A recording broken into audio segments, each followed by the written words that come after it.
Okay, hey, it's Sextus, and welcome back to Let's Play of 999. When we were last here, there was a big fucking explosion in the room where the ninth guy, went into. And, yeah, the explosion rocked the room. Instinctively, they ducked and stood up slowly when they realized there was no danger. No one spoke. Silence filled the room. In that silence, the electronic tone that echoed across the room sounded as loud as a gunshot. Excuse me. All eyes turned towards that. It had come from the device mounted next to the door. The display changed from engaged to vacant. Let's see if we can open it. 7, the mountain, swallowed hard. Junpei nodded and placed his hand on the scanner panel. A red asterisk appeared on the LCD panel. The device had registered Junpei's bracelet number, 5. His was not enough, however. At least 2 more people were needed. Junpei asked, which pair? Yeah, Snake and 7. Doesn't really matter. All of them work. Snake, 7, you think you could give me a hand here? The pun was a little too on the nose, but the mood was still grim. Both Snake and 7 lifted their left hand silently. Slowly, each of them placed their hand on the scanner panel. 5 plus 2 plus 7 equals 14. 1 plus 4 equals 5. They'd fulfill the conditions if they were to pull the lever on the side. Doo-doo. Are you guys ready? I'm gonna open it. Junpei grabbed the lever and looked back over his shoulder. They stiffened and nodded. Junpei looked back and set his mouth in a grim line. Then he slowly lowered the lever.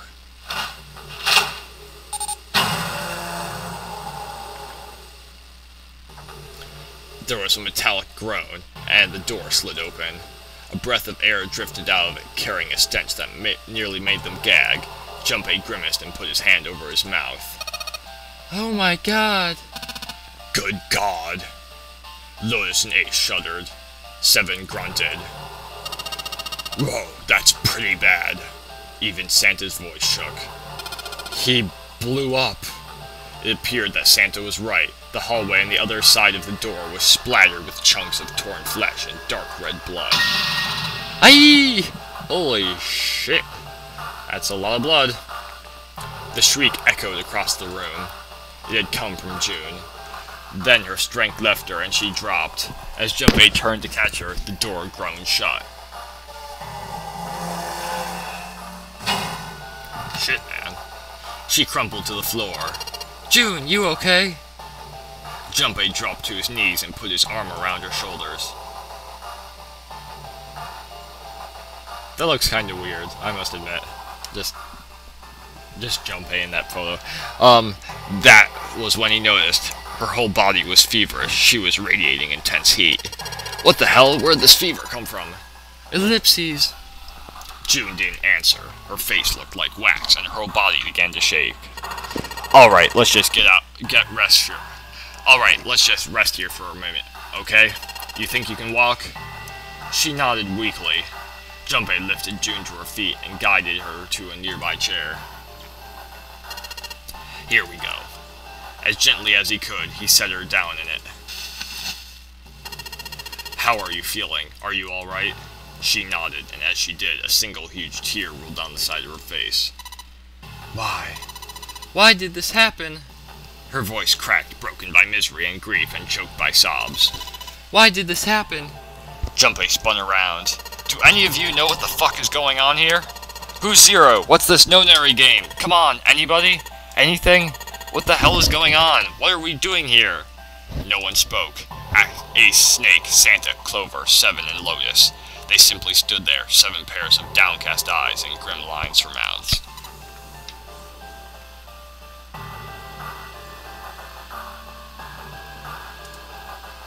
June's whole body shook with silent sobs. They slowed as the minutes ticked by, and eventually they stopped.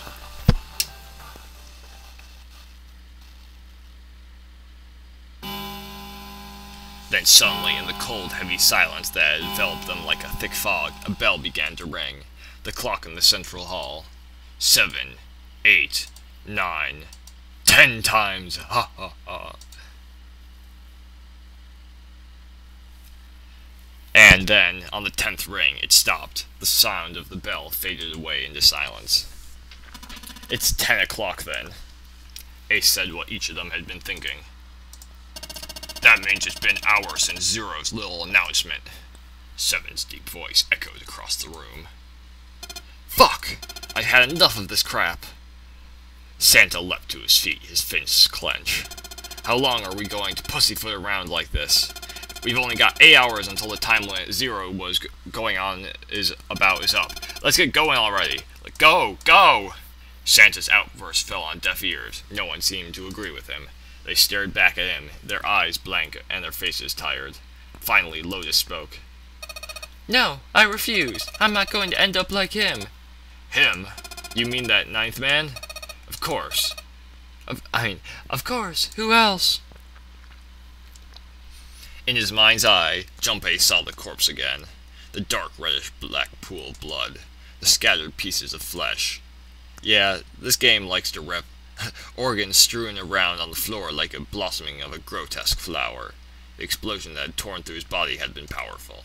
The 9th man's neck was been twisted at an odd angle.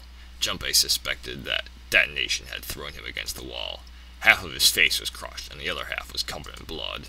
Most of his abdomen had been emptied, either by the explosion or by gravity. He had landed on his back. Stark white ribs jutted out of his chest like the legs of some sort of macabre crab. Yeah, this game really likes to give you... It just revels in gory descriptions. Junpei felt something flip in his stomach. I think he just screwed up. Our eyebrows went up, and Santa continued. He probably set up some sort of trap, and that killed him. I'm not gonna screw up like that. I'm getting out of here alive. Whatever Snake was laughing at, Santa did not find that particularly funny. What's so goddamn funny? Oh, my apologies. You were just so very confident. I couldn't help myself. What the fuck? I think you've mistaken the situation. Huh? The 9th man death, it had nothing to do with a trap, or at least not the sort of trap you imagined it did.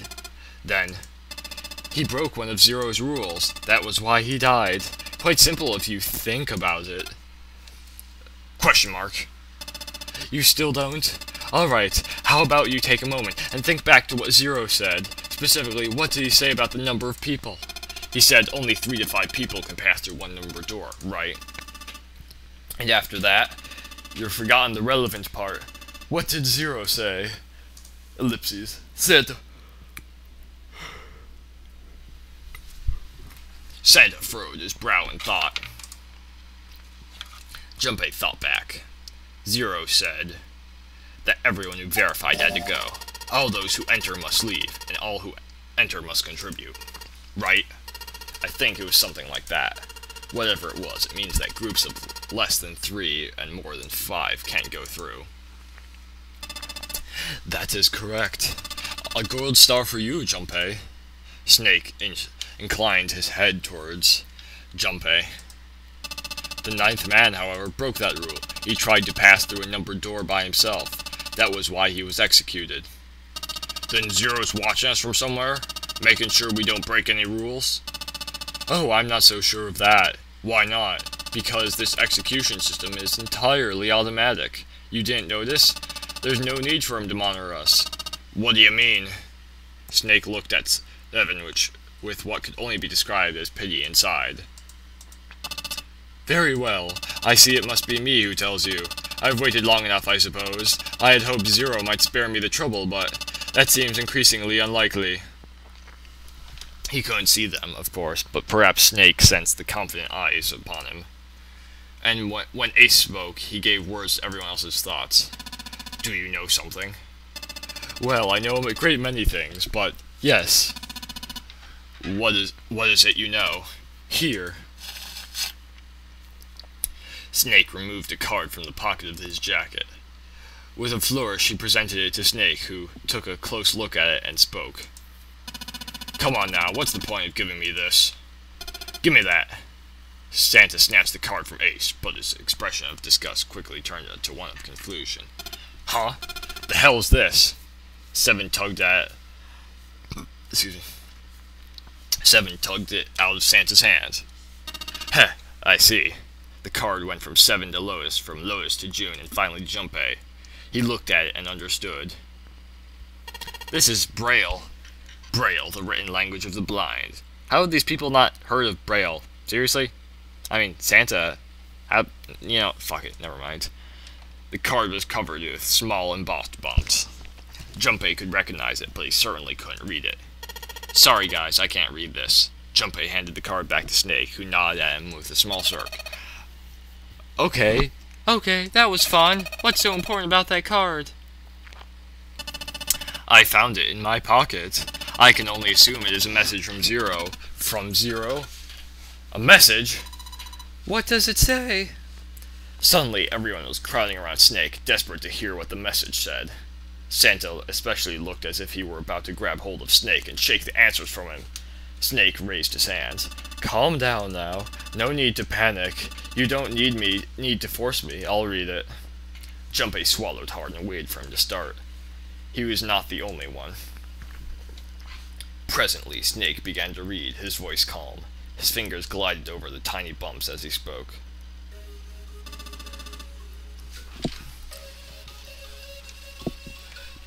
Bracelet number 2. Since you are not blessed with sight, I shall bless you, and only you, with information. I shall tell you of the function of the red, of the dead, and of the redemption, I mean the bracelet. The red is the recognition device.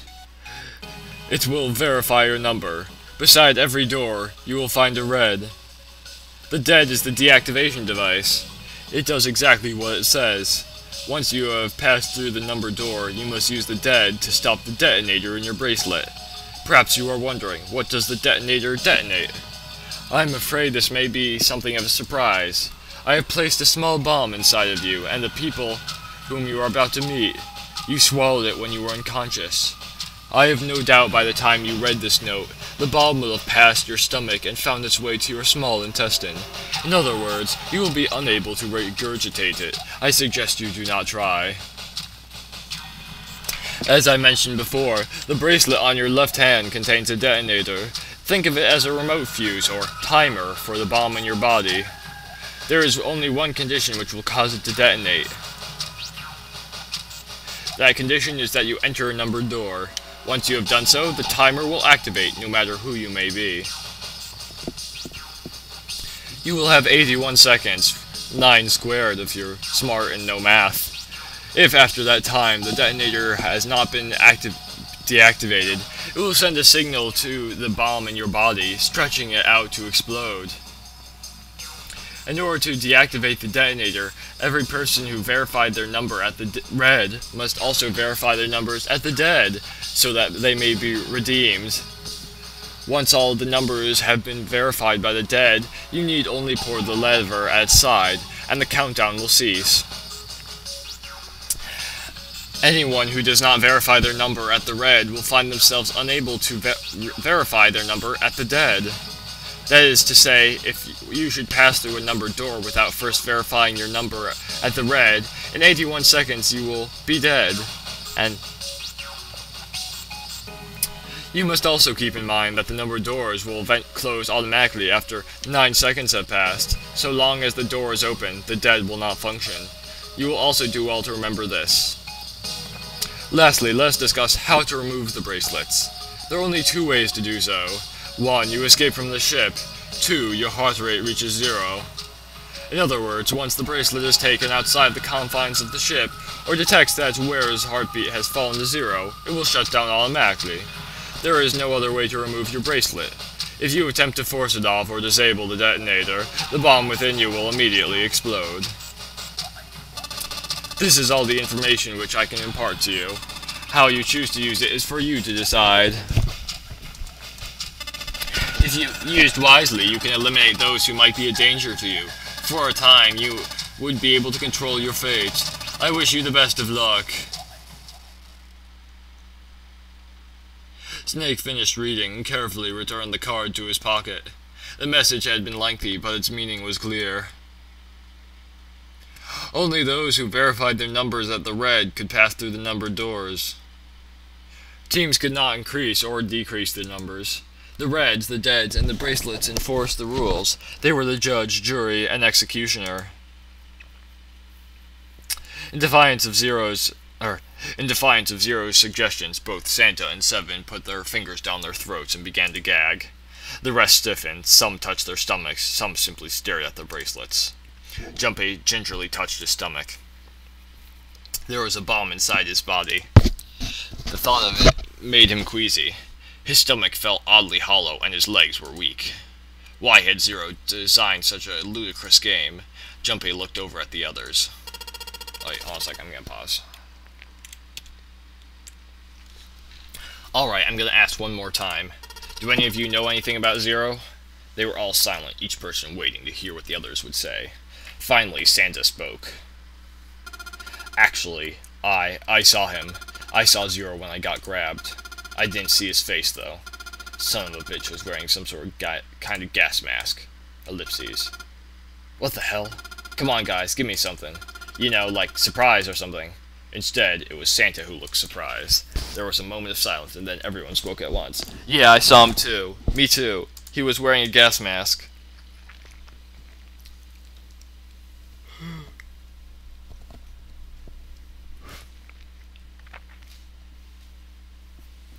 As stories were sorted out, the truth became clear. All of their stories were the same. They had been abducted at home, at midnight. The person claiming to be Zero had worn a mask. They had been white smoke, and then each person passed out. When they awoke, they had found themselves on D-Deck, in a room with a 3-level bunk bed. Only Seven's story seemed to lack the details of the other. Oh, me? Yeah, well, mine's just like the rest of yours. That was all he said. It had occurred to Junpei at the time that it sounded somewhat strange, but he didn't press the issue. He hadn't done so because there was something that struck him as even stranger. Excuse me. That was the mystery of the relationship between Snake and Clover. For some reason, they had been abducted from the same room and woken up in the same room. Junpei looked at them thoughtfully. So what's the deal with the two of you anyway? It was Clover that answered. Clearly she felt she had nothing to hide. We're siblings. Siblings? Yes. Snake is my older brother, obviously. That means I'm his little sister. That really so hard to understand?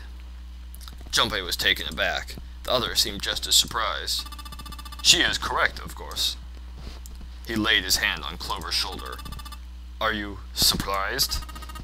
Well, yeah, but... Why? There are other people here with connections to one another. Those two, for instance. Snake pointed at Junpei and June. Oh, you mean between Junpei and me? Ah, yes. You did say you were childhood friends, didn't you? You went to school together? Yeah. June glanced at Junpei, uncomfortable with the sudden attention. Junpei felt somewhat nervous as well, and tried to scratch his head as casually as possible. Hey, you think maybe we could figure out who his Zero is this way? Yeah, you're right. You connect the dots between the victims, and that leads you to the perp. Textbook stuff. Junpei, June, does any of this ring a bell? Ring a bell? Or ring a bell? Ring a bell? What, you don't know what ringing a bell is? They looked at one another, and like it was staged, they both tilted their neck at the same time.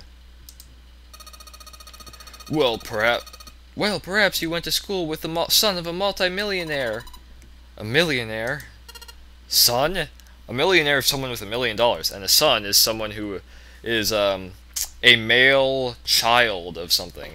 You think you can grasp those concepts? Well, someone bought this boat and set up all of this. Whoever Zero is, they must be incredibly rich. Well, we can't be sure of that. To me, this seems as though it's the work of an organization, not an individual.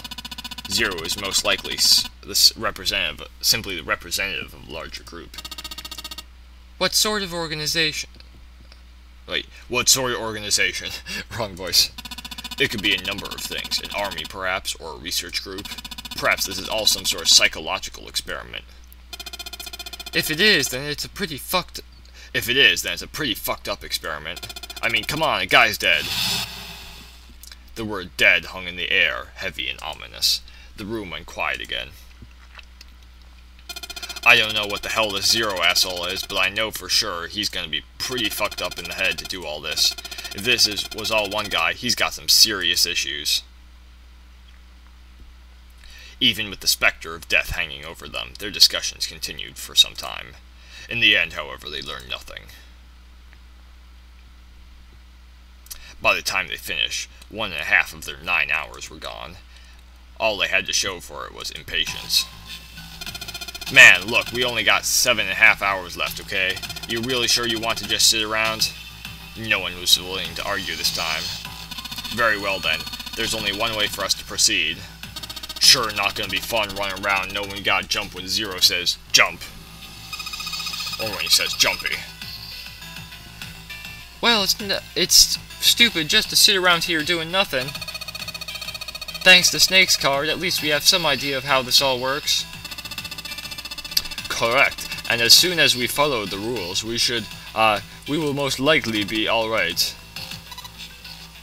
But what? Who's going to go in which door? June looked towards the numbered doors. Oh yeah, that's right. We can't have any more than 5 people in one door. All 8 of us can't go in the same door. Then it would seem we have to split up and search for clues. Shaggy and Scooby will go to the pantry and eat until they encounter Zero, and then run away. Wait! Lotus looked terrified. I'm telling you now, there's no way in hell I'm going into door 5. Come on now, don't be so selfish. Call me whatever the hell you want, I'm not going in there. If I'm going to have to walk through all that blood, then I'd rather stay here. Sigh. And we were doing so well. Ace shook his head sadly. Sorry, but I ain't going in there either. Someone else can go in door number 5. Oh, Santa, not you two. Hey man, I just bought these shoes. If you think I'm getting some creepy dude's blood all over them, you got another thing coming. You mean thing. That was the last straw. What the hell, man? Weren't you the one who kept saying we should get going? Yeah? So, doesn't mean I wanted to go in door 5. Oh god. There was an awkward silence. Finally, 7 spoke. Fine, I'll go into door 5. I can't go in there alone, though. Anyone else willing to come with me? There was another long silence. This time Snake was the one to break it. I'll go. Well, what? Don't worry, you'll be fine. We may part now, but I'm sure we'll meet again later. How do you know that? Because I do. That's not an answer. If you're going, I'm going too. I'm going into door 5. What am I going to do with you? There's nothing you have to do. Ace stepped forward. If I join you, the problem is solved, correct? If 7 is 7, and Snake is 2, and if you add Clover's 4 and my 1, the digital root will be 5. 7 plus 2 plus 4 plus 1 equals 14. 1 plus 4 equals 5. It works perfectly! Yippee! The 4 of us can go into door 5. Wait, what about the other 4? What's their digital root gonna be? Junpei did a quick mental calculation. Lotus, Santa, June, and Junpei remained. Their bracelet numbers were 8, 3, 6, and 5. What is their digital root? 4, bitches. Yeah, math. He repeated what he determined. It's 4. Add up our 4 bracelet numbers and the digital root is 4. Then we can go into door 4? Yeah, huh? It worked out well. Junpei ran over a team of silence in his head one more time. 4 people go into door 5. 7, Snake, Clover, and Ace. 4 people would go into door 4. Lotus, Santa, June, and Junpei. Junpei had to ask himself if the teams were really what he really wanted. Beyond door 5, was what beyond door 5 was what remained of the ninth man. He never wanted to see that thing again, but something in him said that it would be unwise not to examine the corpse even a little closer. Of course, if he went through door 5, he wouldn't be going with Louis and Santa. True, it would be possible for him to bring June with him through door 5, but it would mean she had to see the horrific carnage that waited there. Junpei didn't want that. Junpei was torn. Should he stay silent or go through door 4, or should he stop them all and insist on door 5? As he turned up his option over and over in his mind, Snake spoke up. Ace, all right then. It seems we've reached a conclusion. Shall we go? He began to walk towards door 5. Clover and Snake followed with a 7 short distance behind. Junpei, which door do you want to go through? And next time, Junpei will soon choose which door he wants to go through. Next time on the next episode of Dragon Ball Z. I mean, 999. Shit. Anyway, I'm gonna stop this for now.